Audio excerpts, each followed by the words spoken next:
had nothing but memories in time to come, and one of the most powerful memories of us are our words and our sayings.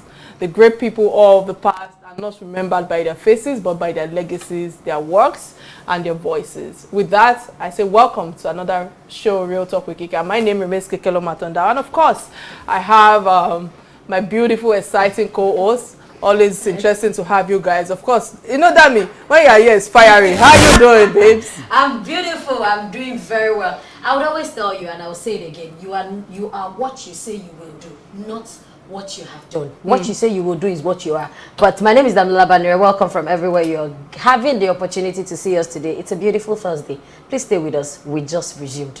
All right. What you say you will do is what you are, and what you have done is past. It's not what you are. It's not what you are again. It's what you say you will do.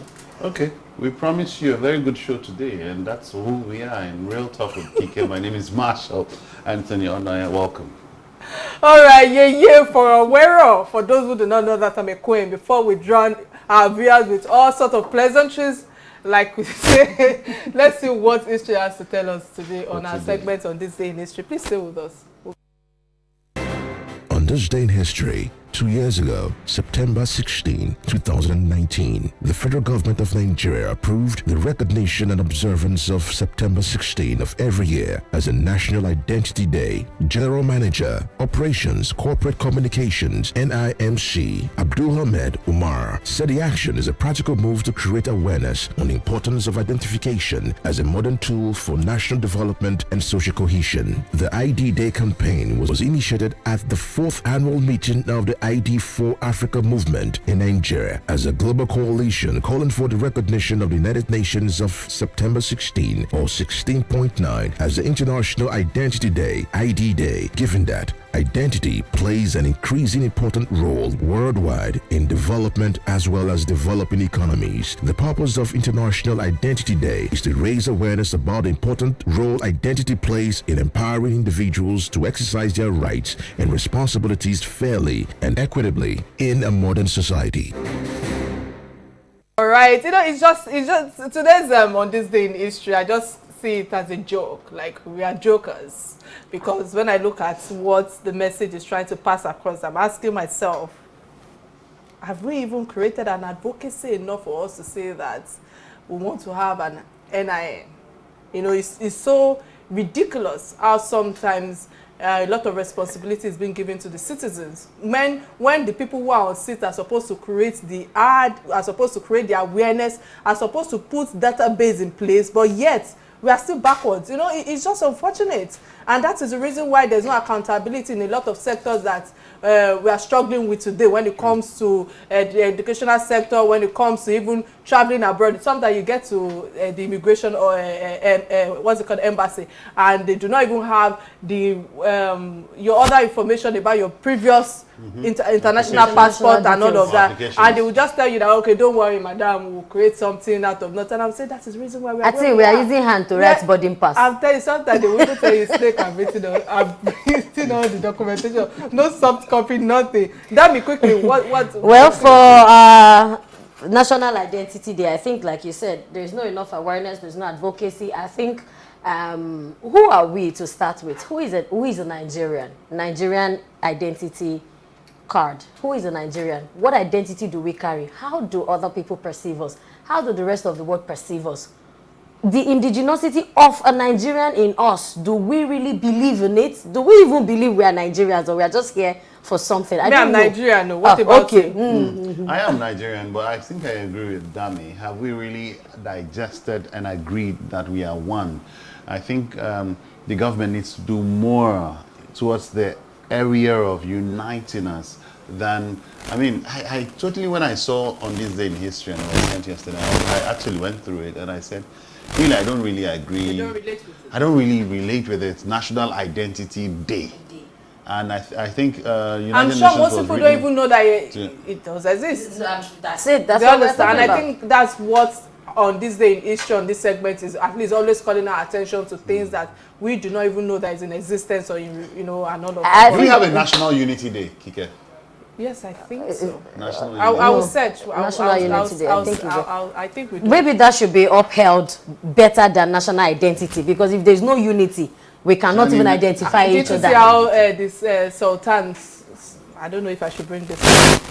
Well, I think I have a Our different. governor, Sanwo-Olu, and No, all I of don't that. think I don't. so. Well, think well, so. different perspective to it, because think but so. they said picture speaks volume.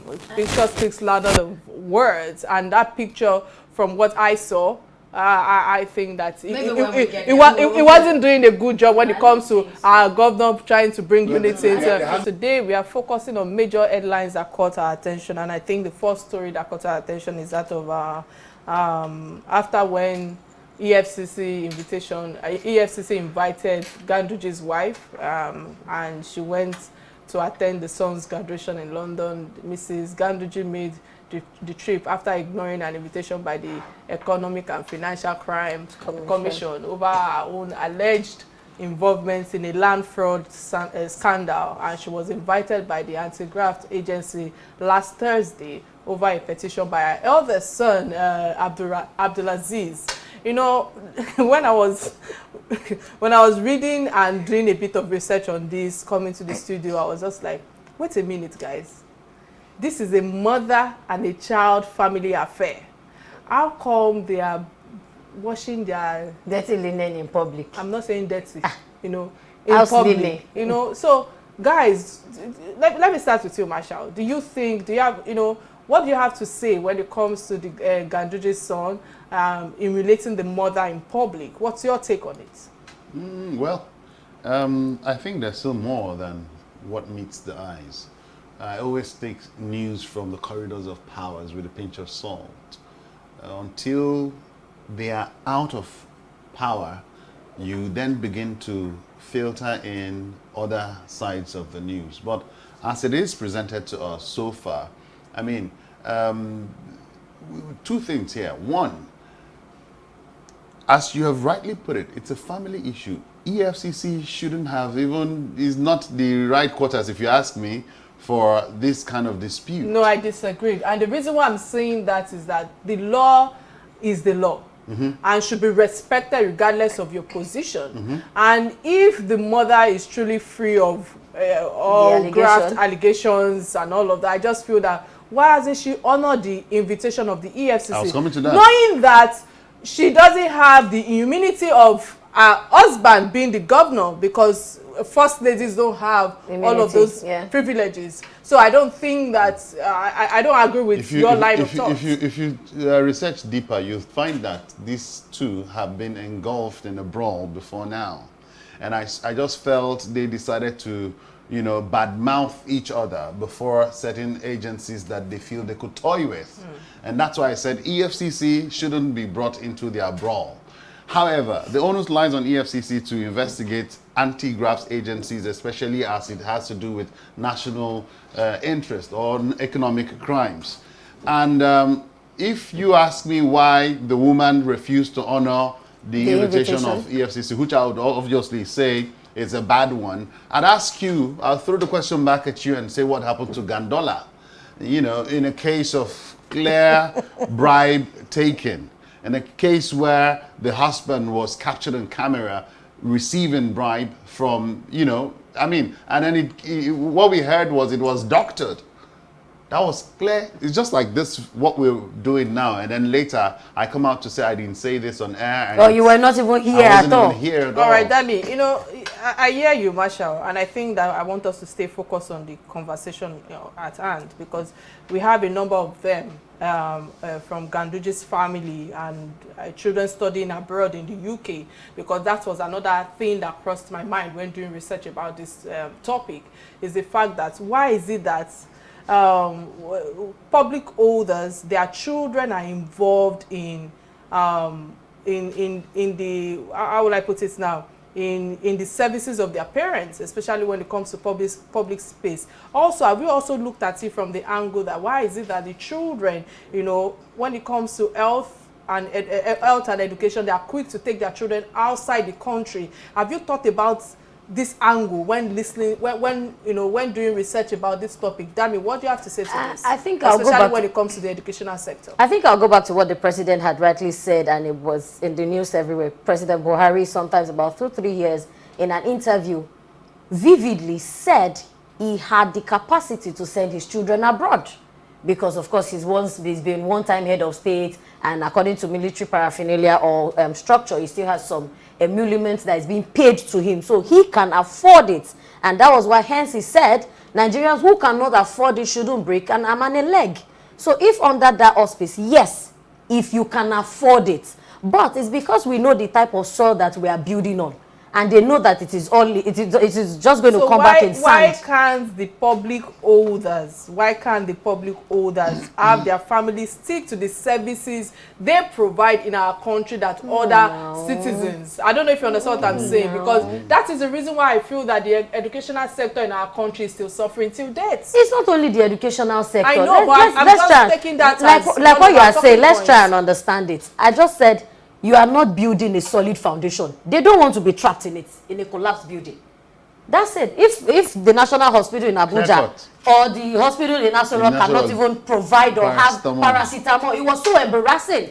So they don't want to be caught in the same web that they are tying other Nigerians. It feels like we are the ones working for them. They come, we pay multiple taxes, we do different things, we raise, they milk us out. And yet you find them putting their children abroad because they understand the templates. So they can't have it, they can't put children in. I think Minister of Labour, Christine Kike, his daughter was just inducted in Lasot as a doctor and all of that. In my mind, I was like, okay, just like to buttress what you said, Kike's daughter, we know his profile. We know a couple of his kids schooled in Nigeria. Maybe he's a man who understands that, oh, they have backup. Let me put them there so that I service. 1. 2, he might genuinely also believe, that, well, the other children are dead, they will not die. My children too will not die. Let's use the money for something else. But it does not mean that he has not secured their future. So if you want to talk about these things now, we might be quick to take somebody like the Minister of Labour out to say, oh, after all, his child or his children went to Nigerian universities. But look at the underlying fact of him allowing the children. It's not like when they sneeze, and that sneeze is not normal. It's not like they won't fly private jets. Well, I just want to hope that the funds in contention belongs to the family business and not, how would I put it, the public funds. Otherwise, there will be no excuse for Mrs. Ganduje, to avert or disregard the invitation from the EFCC. However, I must ask, why would she shun EFCC? Why would she not shun EFCC? She can be arrested, just like I emphasized earlier, because she doesn't have the immunity like her husband, the governor.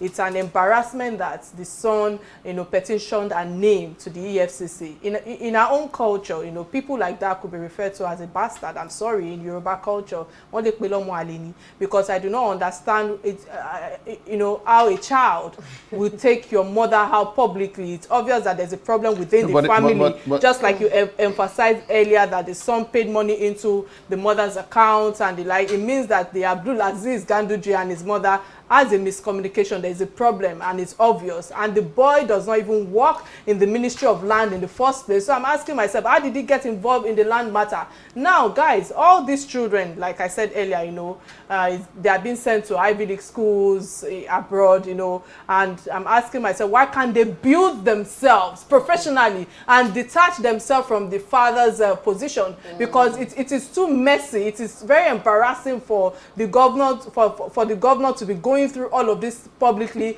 and knowing that EFCC is involved. Do you understand? I just feel that it doesn't give hope, some sense of hope or belonging to other people listening to this. And that's the reason why I feel that this will be played out again, because it's just like a Nollywood movie in Nigeria.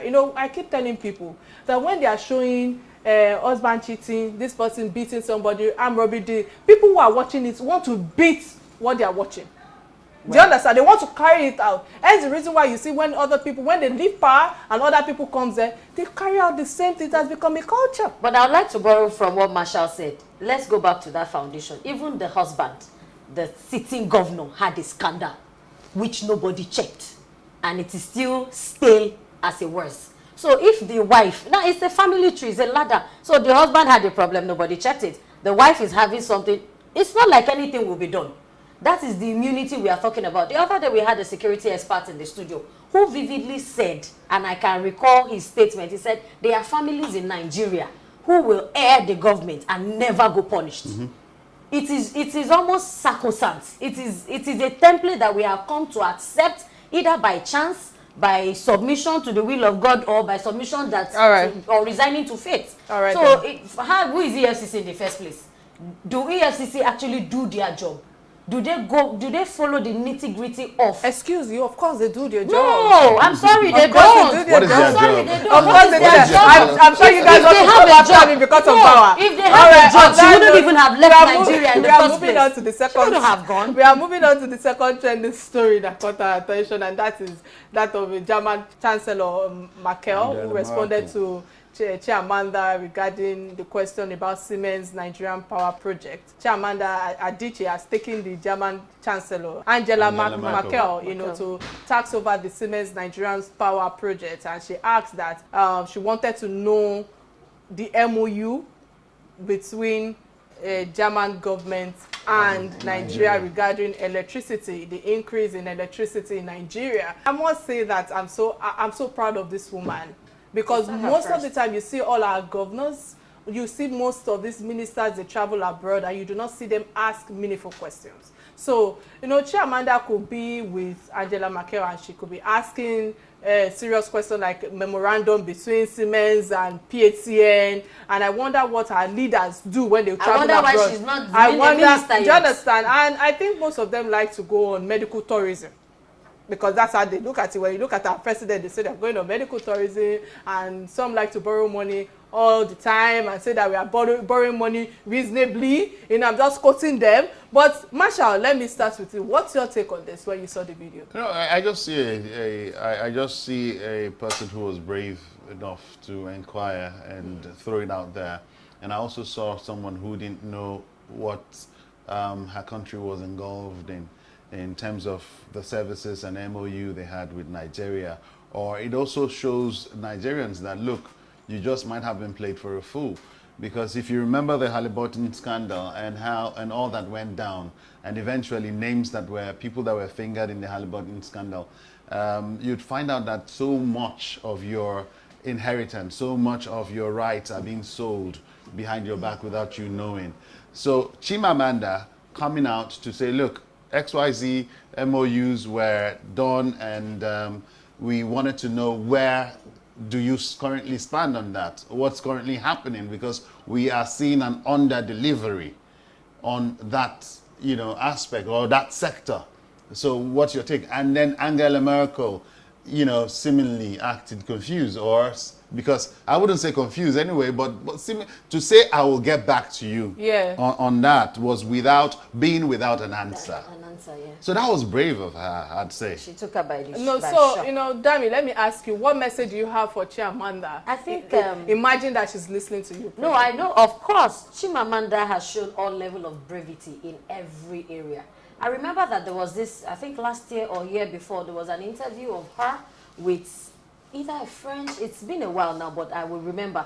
And the presenter asked her, she said she wrote a book, and the presenter asked her that, how come you write a book or you're still relevant writing when there's so much hearsay that Nigerians do not read? I loved her response. And she went out to the presenter and said, oh, it shows how poorly the French environment or something. No, she was talking about library. Of a library. So for somebody like that, who had defended us timelessly, even knowing that our house is empty, she doesn't. Some Nigerians were sucking her like, yes, we know Nigerians don't read, but no, she faced it. Yeah. It shows how poor you people are with even getting information. It's not all Nigerians that don't read. So Chimamanda, from the onset, has showed us the kind of woman she is, which is the kind of women I think we should also consider for some very special and delicate positions in the country.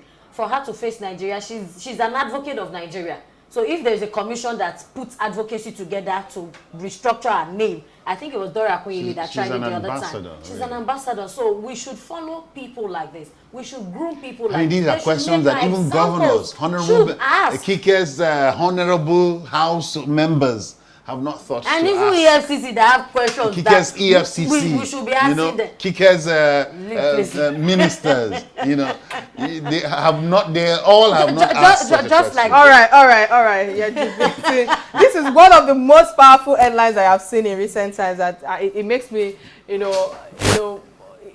makes multiple powerful statements. Listening to the video, watching her, and in the attire that she's always representing herself in. I want to speak to women out there, and more especially Nigerian women who are listening to me presently, that this is Chiamanda. She is primarily an author, and this is her works that shots her to prominence, and I think that also global recognition. And now she is a powerful person all over the country, and most presidents want to associate themselves with her. I have seen her where a lot of Barack Obama, she's sharing the platform with Barack Obama, she's sharing the platform with quite a number of presidents from other countries. She can ask a question, a old vice chancellor belonging to one of the G7 countries, and we can see that she's not one of those that will be snubbed, because even some of our governors or some of our ministers, when they ask certain questions, they can't be snubbed because she's not a minister or a governor or a president. She was, I like the fact that they responded to her in a way that even we back at home watching the video were so proud of her, and she was equally respected and regarded as well, which is one of the things that I think I like when it comes to gender equality, when it comes to things like that, because at the end of the day we can see that Ngozi Chiamanda uses her influence positively. She is sending an inquiry into the power and energy project relation between Nigeria and Germany, which I believe that is what our governors and presidents should be doing. If it were a short-sighted individual, she may be asking something myopic, something selfish, something not knowledgeable, but she's very vast and is very cerebral when it comes to her thinking, when it comes to her energy, when it comes to what will be beneficial to every one of us in this country. And I think that is a patriotism behavior. And I must say that women who are out there, again, who are listening to me, we need to understand the primary influence in our craft. The need to take it seriously to the best of our capability. If you are a painter, you are a writer like me, you are a talker, you are a speaker, you are a trainer, you have software programmer, or you're a driver, you're an administrator, or you are a manager, whatsoever you may be, you never can tell the power and influence that your craft can give you to change the history and the narrative of a country like Nigeria. And I want to use this opportunity and this platform to say a big congratulations to Ngozi Chiamanda DJ for her worth, ambassadorship, patriotism. I admire her at a high level, and other women need to pick a cue from her. And I also want to use this opportunity to also say a happy birthday to her in arrears, because I understand that yesterday was her birthday, and I like the fact that she was showcased. A lot of platforms showcased her, especially in a lot of African brands, and that is one thing I also admire about her. You can be part of this conversation by joining or calling our phone line 080-988-77400, showing on your screen right now. And of course, we are live on YouTube page, on Real Talk with Kike, and on Silverbird platform as well. So you can please join our conversation. So I think another trending story that caught our attention is that of the what's it called? Sultan of Sokoto? Yeah, Sultan of Sokoto. No, I think we dropped that. It's about Okoje-Iweala, Joe Biden, and others that made Times 100 most influential people list. And I think Okoje-Iweala, the Director General of the World Trade Organization, WTO, for those who do not know, I don't think that she can be missed. For those who do not know, really, she's one of the 100 most influential people list, alongside Duke and Duchess of Sussex and Princess Harry and Meghan, and other notable honorees of the 2021 Time 100 most influential people, including Naomi, Oscar, Britney Spears, Joe Biden, Donald Trump, Elon Musk, Kamala Harris, and others. Guys, I was expecting our own African presidents. if Donald Trump can be there, why is Buhari not there? Yes. Well, guys, wait a minute. Why is Buhari not there on the list? No. Okay, Even despite his controversial personality, Donald Trump being on that list, as far as I'm concerned, I feel that's my president, regardless. Should have been there. Let me ask you. Okay, another thing is I think this person who wasn't there, Akiwumi Adesina, the president of the African Development Bank, he didn't make the list, and I felt that the man is an influential person across Africa. In the past 1 year, the politics behind his position and organization was global. Why is he not there as well? Marshall, what's your take on it? Do you think that this sometimes can be very political? No, I do not think. Okay. But let me come from the man you started with. Right. The head of our His family. Excellency, yes. The president of Nigeria. How influential is he in your life? Go ahead, I'm listening. I don't think that It's a rhetorical question. No, I knew that. I don't hear. So please, your silence says it all, Kike. I mean, when you ask that you expect that at least the president should have been listed among the 100 times, Time is a reputable organization. It is not an organization that is regulated by NBC or regulated by Lai Mohammed or regulated by Femi Adesina. It's a reputable global brand. And so when the state on Wednesday barricaded various entrances of the new state's secretary along Muritala Mohammed Highway and Calabar as well in protest against the non-payment of their 4-year salary. And the spokesperson says that 1,700 and local government workers affected, a 1,700 local government employee attached. We're all affected. And can we just imagine this? The least reported number of years for the unpaid salary is 3 years. And I'm asking myself, how have they been surviving? What exactly is Governor Ben Ayade's priorities are? If 1,700 staff under his administration have not been paid, Marshall, what does this mean? What's your take on this? I was disappointed to hear that, to read through that report. Ben Ayade is somebody I've done a few reports on, and so far have been highly commendable. One of this report I picked out was the fact that he cleared some SMEs from being taxed, and multiple taxations. Also, he tried to nip that in the bud, and setting up the tax police, as he calls them, across religious organizations, and that was commendable. And at that time, a video which trended was when he was inaugurating the board of the tax police, and he was in tears, saying how the woman who goes to farm her plantain or banana is on her way out, and then she stopped to be taxed on what's on her tray. So I felt that was a governor with compassion for the people, seeing that for 4 years that the local government workers were being owed salary. It turned all my efforts in the reports I've made about Ben Ayade to naught. It turned it to nothing, So I'd say, again, here is another governor joining the leagues of non-performing governor. If you have, for 4 years, over 1,000 workers complain that they have not been paid at all. That is a shame. That is a slap. I mean, and Kike, the extent to which non-existence of governance, the extent to which the people are being robbed, the extent to which, when I say rob, I don't mean a robber with a gun. Of course, they are being robbed, obviously, yes, of their sweat. They work every day. The extent to which, the non-existence of social amenities, public amenities in our states it has gone to an extent where we shouldn't even be talking anymore. I was in an argument with a friend, Richard Edoke of Silverbird, and we were talking about how we are living in the fool's paradise that we're running a democracy. And I truly think that what we have in existence is an autocracy.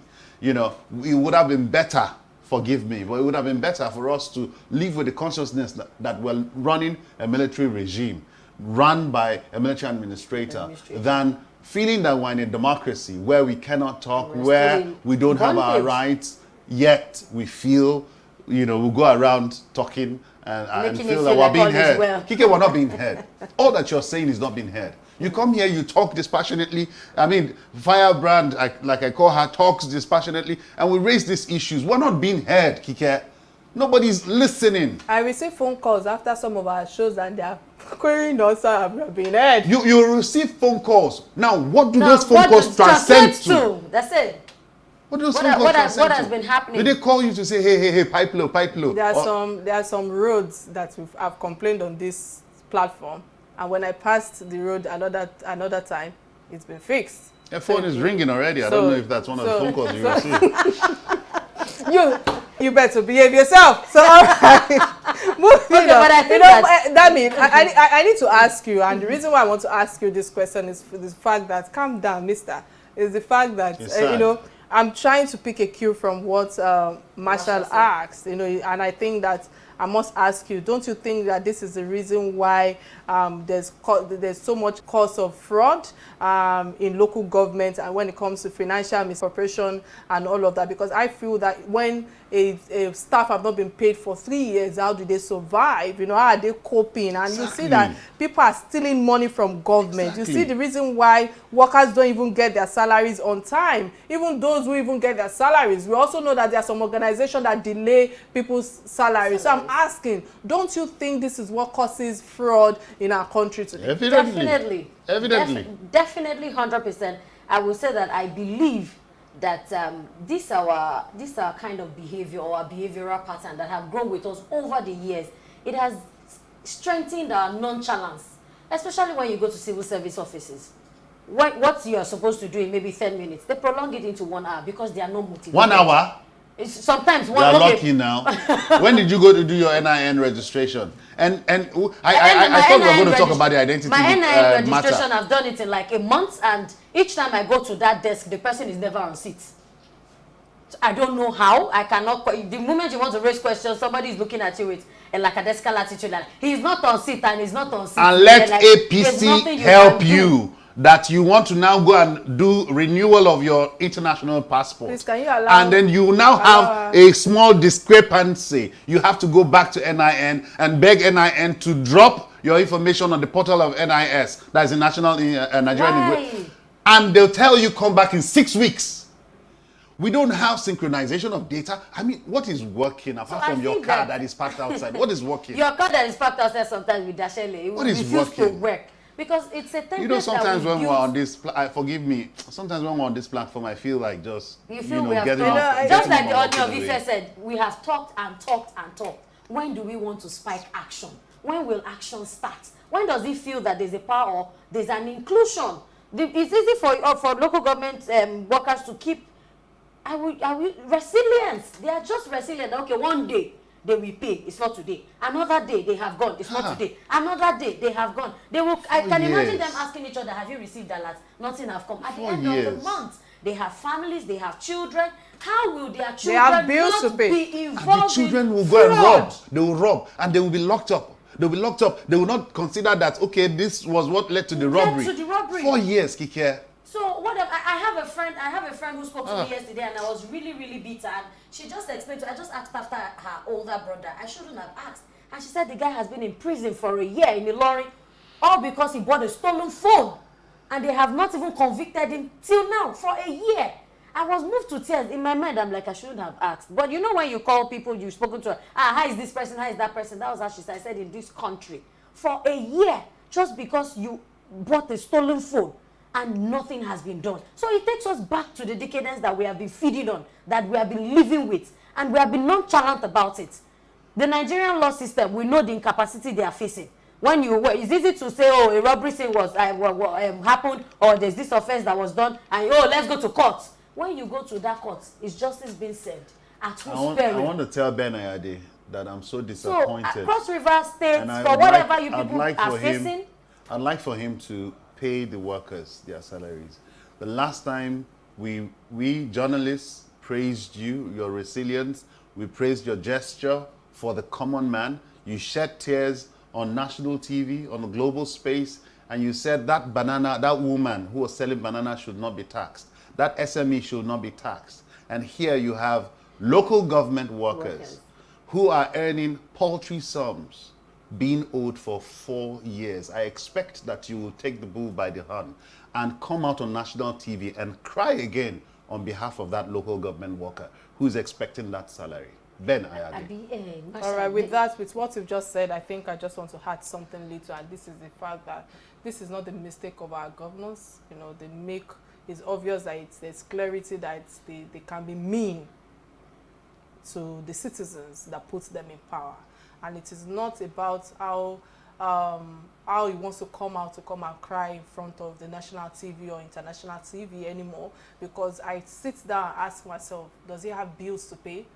Yes. Those people that he has held their salary for years have bills to pay.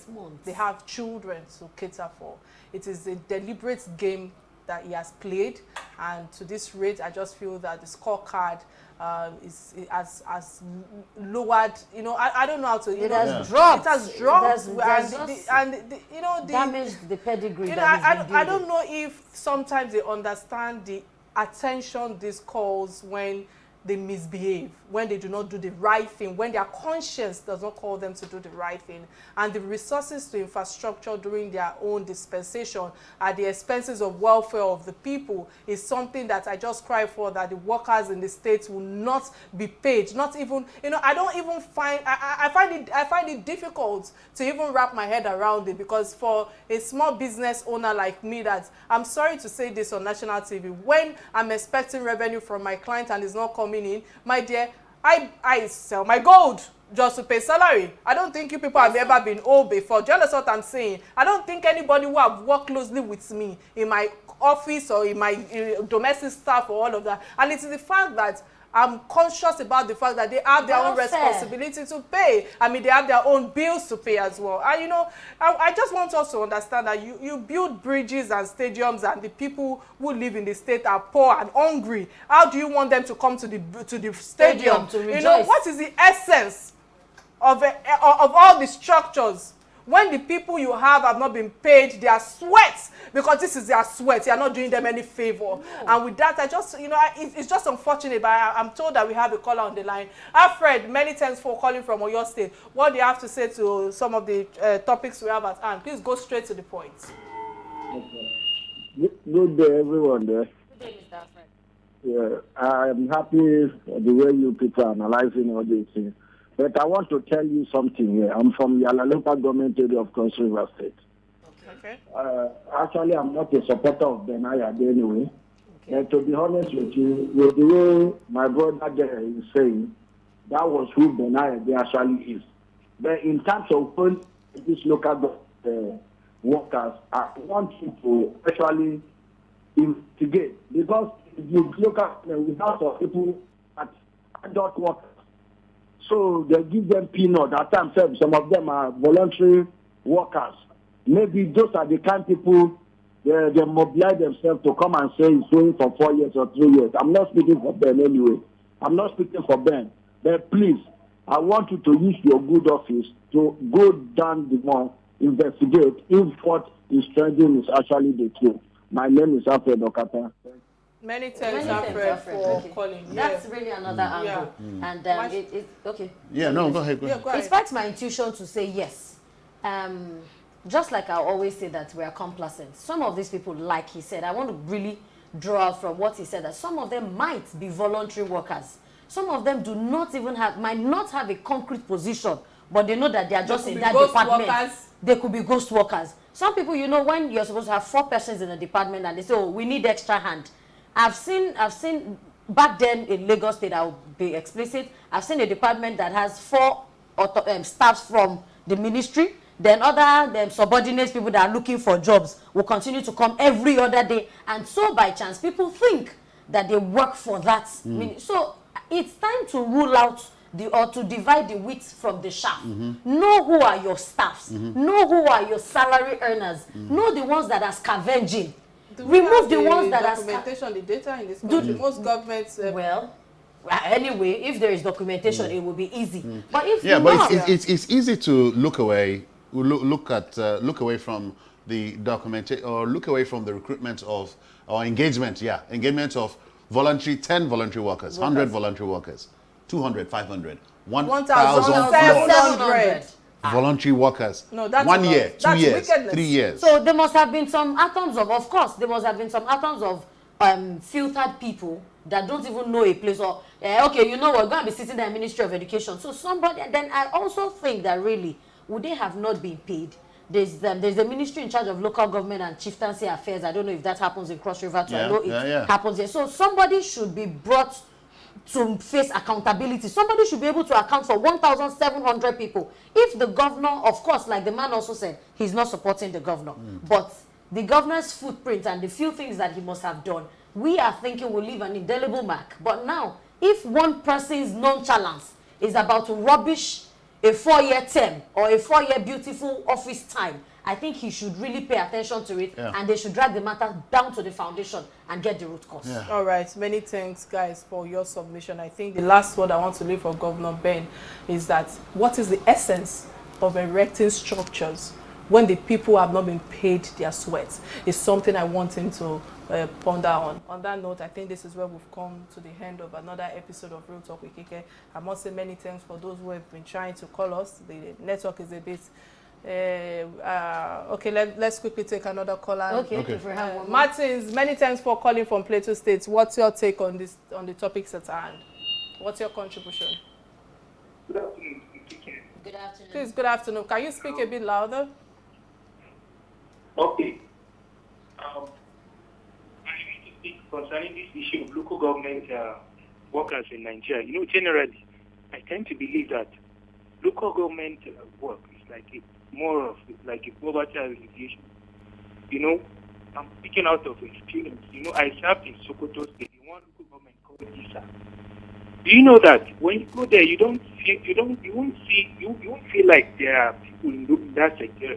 But I bet you, at the end of the month, you know, the kind of people that will come to the OP withdraw money in the name of salaries is overwhelmed. All right, Martins, apologies. All right, I think it's been an amazing gist day with you guys. It's always awesome when you guys bring in your experience into what we're discussing, and of course, when it comes to the space of being real when it comes to we borrowing our voices or lending our voices to the issues at hand. And I hope that, like Marshall emphasized on there, I hope that they are listening.